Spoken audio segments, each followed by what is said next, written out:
What's up, y'all? It's Carla, aka Sela the Poet. How y'all doing? Happy Monday. So I just got back from work and I decided to post some content. Um, Today I'm gonna read you one of my excerpts. It's called "The Essence of Being Goth." So, the essence of being goth is sometimes the ability to connect with the darkness of life, the dark themes of life. There are moments that I do feel empty, sad, sorrowful. Happiness can be so fleeting. As much as I try to focus on the good in life, sometimes there's so much bad that I can't just ignore or minimize how it makes me feel. You know, the racism, the violence, so much death. I hate the unaliving, the murders, police shooting in our community. You know, a lot of young men, they get shot. You know, women and children get shot. And some of them are killing each other, unaliving each other. Sorry for using the K word. The failures of my life, the mistakes I've made, and how it's affected my life. I can't ignore the collateral damage. All the money, status, having a job, all the things I used to put so much stock in sometimes don't have the same meaning as it once did anymore. I think once the COVID pandemic hit, everything that we once relied on was basically stripped away and kind of laid bare, including relationships. And I realized the importance of the ability to just breathe. You know, it reminded me how important our health is. You know, with so much death and mortality and danger so close in everyone's faces, you know, so many people and so many lives were lost. It was a reminder that all the money we make, all the hours we work, all the material things we acquire, none of it can be taken with us. And so when we leave the world, I started thinking about what's my purpose? What would be my purpose? What was my purpose here? Was I taking my life seriously enough? Like, what am I living for? Why was I created? What was the reason? Everything society taught me that makes a life was basically ripped to shreds. And I realized that the false self,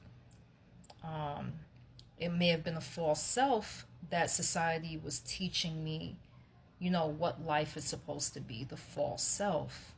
And I was reminded of the things that truly matter most, you know, time, family, faith, love, virtues, and purpose, non-material things.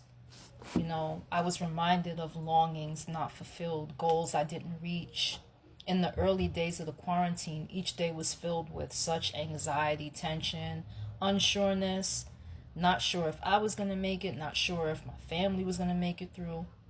But somehow, through faith and through God, somehow got us through, got me and my kids through that crazy, difficult time, and continues to keep me here and keep me day after day. The Creator is awesome, irregardless of the things that I face.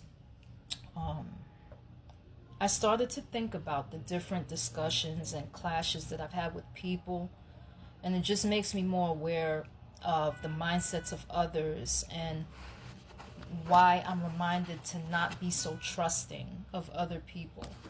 I've been called a leftist, a race baiter, because I actually talk about the subject of racism.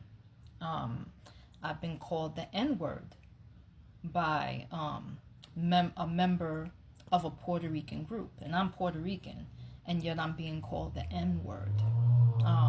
So a place where you're supposed to belong and you're supposed to be able to discuss things privately and take you're supposed to be able to take pride in your heritage, you're being treated like an outsider in the same group, you know? I had another crazy experience where I was added to a white supremacist secret Facebook group, okay? And in this group, they were depicting people of color and black people as monkeys and apes. They had memes with swastikas and people talking trash about Jewish people, like anti-Semitic stuff. They were posting Klan and Confederate flag pride cartoons, and that reminded me that racism is very much still alive and well, just underground. Many try to keep it in the closet under wraps, but eventually it always comes out. You know, I've been told that I need to go back to my country by a black supremacist because I have Latina heritage. So I was also kicked out one time of a singles group because I spoke about sexism in the black church and domestic violence. And I one time was a part of a Christian anarchist group, but there was constant aggression towards me from the white men in the group. They were feeling threatened because I would challenge them in their thinking. So I also had religious people telling me that I wear too much black, and being accused of being a Satanist, you know, or a witch because of the way I dress sometimes. It just kind of highlights the ignorance and the indifference and fear of what is different in other individuals. And it just shows me that society is very polarized and divided, and very judgmental. You know, that I really don't have a desire to fit into the agenda to conform to their standards of acceptance. You know, so to me, screw society and the masks of fakeness that people love to wear. There are moments where I feel like I don't fit or belong anywhere. But I'm realizing, you know, why should I fit in when I was born to stand out? You know, my quirks, my uniqueness, my reality, I accept it even if others don't. You know, and me being the black sheep of my abusive family that I had to flee from, I feel like I'm the black rose, you know, surrounded by the thorns of protection. And it catches attention of the curious. You know, I'm the one that some love to hate because I'll speak the truth no matter who likes it. The outcast that many often misunderstand.